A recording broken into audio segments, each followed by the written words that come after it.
കുടിവെള്ള വിതരണത്തിനായി കമ്പനി രൂപീകരിക്കുന്നതുമായി ബന്ധപ്പെട്ട പ്രതിപക്ഷ അംഗങ്ങളാണ് ചോദ്യം ഉന്നയിച്ചത്. സിയാൽ മോഡൽ കമ്പനിയിൽ 51% ഓഹരികൾ സ്വകാര്യ മേഖലയ്ക്ക് നൽകുന്നതിലൂടെ ജല അതോറിറ്റിയുടെ പ്രവർത്തനം അപ്രസക്തമാകും എന്നായിരുന്നു പ്രതിപക്ഷ ആരോപണം.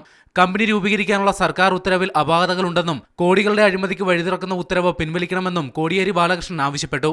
കമ്പനിക്ക് ജല അതോറിറ്റിയുടെ സ്രോതസ്സുകൾ അനുവദിക്കില്ലെന്നും കുറഞ്ഞ വിലയ്ക്ക് കുപ്പിവെള്ളം വിപണിയിലെത്തിച്ച് ഈ മേഖലയിലെ സ്വകാര്യ കമ്പനികളുടെ കുത്തക തകർക്കുകയാണ് സർക്കാർ ലക്ഷ്യമെന്നും മന്ത്രി പി ജെ ജോസഫ് മറുപടി നൽകി.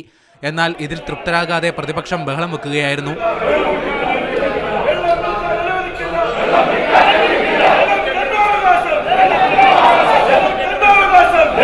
നഴ്സുമാരുടെ സമരത്തെ തുടർന്ന് സ്വകാര്യ ആശുപത്രികളിൽ പുരുഷ നഴ്സുമാർക്ക് നിയമനം ലഭിക്കാത്ത സാഹചര്യം നിലനിൽക്കുന്നു.